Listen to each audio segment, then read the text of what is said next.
we are now going to present Invisible. Our esteemed movie critic, Rocco Pasafumi, is going to interview Lester and Adrian to find out what Invisible is all about. Take it away, Rocco. Thank you very much, Howie. Welcome, gentlemen. Thank you for your time tonight, being part of the program. Tell us, first of all, how you guys got into this line of work. What made you want to do it? Well, first of all, Lester Blum over here, he's a photographer. Yes. And we started collaborating and creating some social, what would you call it? Social projects of social implication. Right. So last year we created two projects. Yes. One is called The Warrior of Hope, right, which is this one right here that we have. Yeah, this is the piece, this original piece right here. You can talk. And yeah, so last year we created this particular piece, and it was about creating hope in the world. So then along with that project, yes, we also created another project that came right along yes, side that is called I Still Remember. Right, you can just pan over here. And I Still Remember, I will let Lester talk a little bit about I Still Remember. I Still Remember is a fictionalized compilation of stories that took place during the pandemic of AIDS during the 80s to the 90s. This particular piece, what we put together, is a love story. It's love, loss, and remembrance. It's quite compelling. In terms of where you're going now with your project, this Invisible project, talk about where you are taking your creative direction. Well, right now we're working on a project that is a little bit more challenging than the last year projects. The reason is because this particular project, yes, Invisible, is a gallery show, photography show. Yes. Also, it's going to have testimonials documented, right, that goes along with the images in the gallery show. Yes. But to step it up a little bit, we created a sort of documentary that is going to have a little more information, yes, when people will be able to talk about their experience sort of live, so they can convey the message directly to the audience that they are telling, why they are invisible. You said that when we were talking before the program, you said that you had there's a wide gamut of different people that were involved with this project in different subjects. Talk a little bit about some of the pieces that you feel would particularly resonate with the Invisible project. Well, do you want to jump in and talk about it? You can start. Okay. There was the project Invisible actually started with a conversation with someone who was in a wheelchair. We met that person at the beach last year, and he was talking about how society discard him and don't pay attention to him, and how he felt so invisible. Right. He was at the beach, but he was by himself, and nobody was paying attention to him. So because of what we were doing at that time, we were doing the project with the HIV at that time. Yes. He was curious to know if we would be able to do a project, right, in reference to people that they felt invisible, yes, alive. So we took his idea, and then, right, we created this other project called, right, Invisible. Yes. And the project not only talks about people with disabilities, right, but also talk about people with mental illness, people with HIV. There is a little bit more that Lester can tell you about the project. Yes. In addition to people with HIV, we also have people with mental issues. There's a lot of issues about invisibility.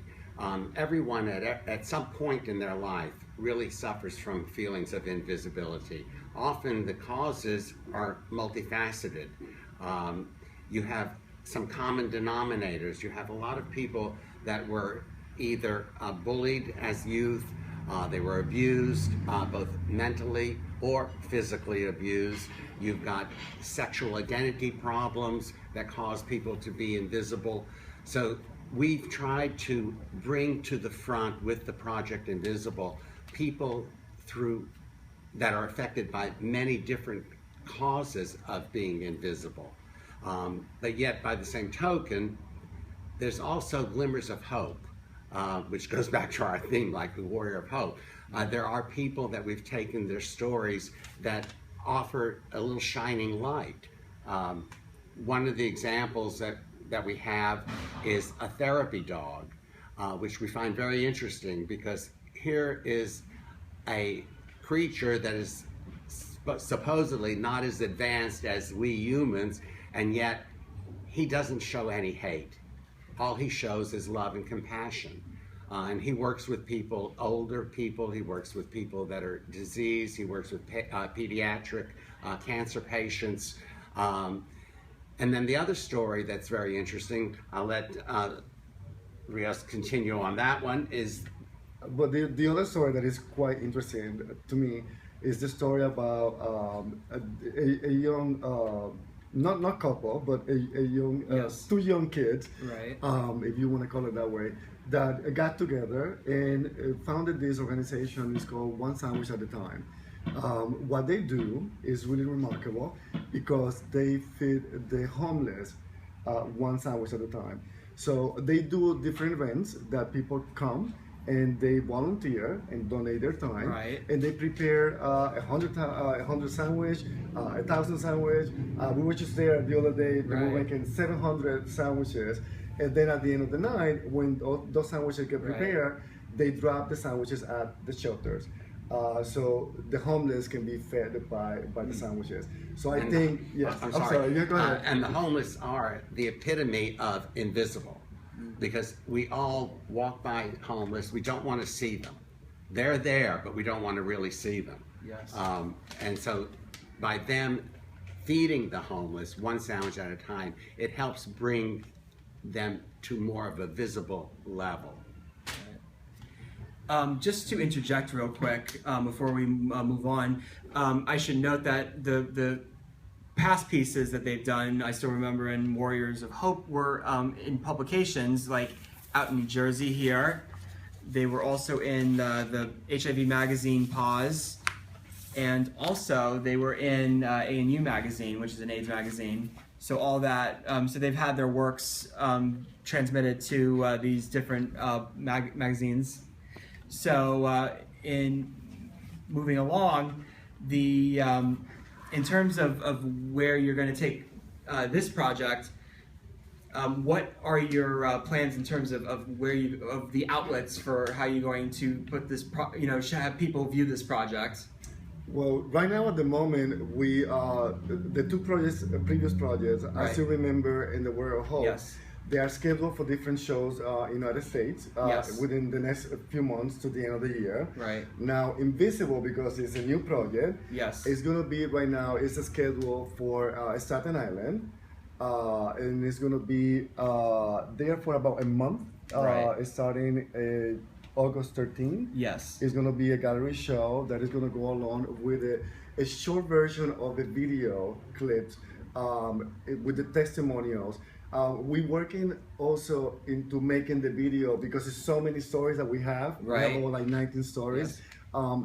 So the footage, we don't want to bore people in the sense of like too Yes. much information at once.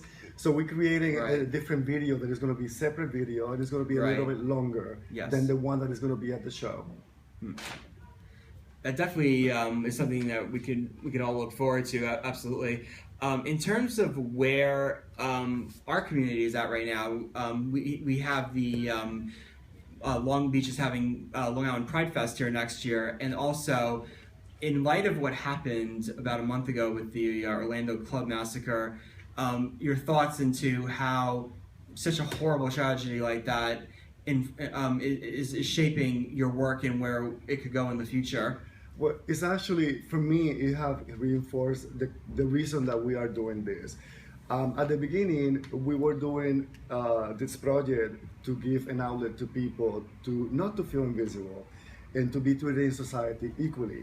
Now, because of the tragedy, unfortunately, that Yes. happened in Orlando, it is like another something that it gives us the push to say, you know what, just because I'm gay, I should not feel or be invisible. I should not be hiding.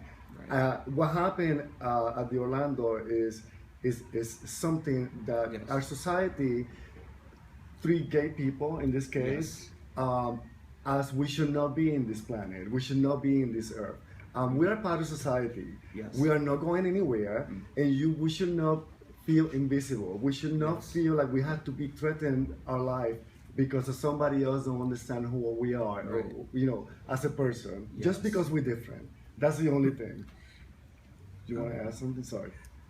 Yes, I just want to add that the Invisible show that's opening in the Pride Center of Staten Island is actually dedicated to the victims of the Orlando tragedy. Well, that definitely will resonate big time. In terms of your visual motif here for this, you guys wanted to elaborate with us about what the significance of that is in relation to the piece? Sure. The idea of the visual is very simple. He's standing basically in a fog. He's invisible, but he's lifting the veil. And that's what we hope to accomplish with the show, is to raise the veil of invisibility so that everyone can become visible. People need to understand the causes of invisibility and react accordingly so that people will no longer feel invisible.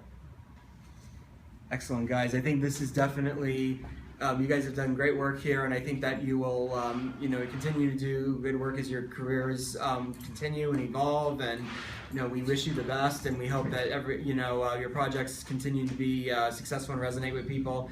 So I want to thank you guys both for your time, and Thank you for having us. no problem. Thank you. Rob. Right.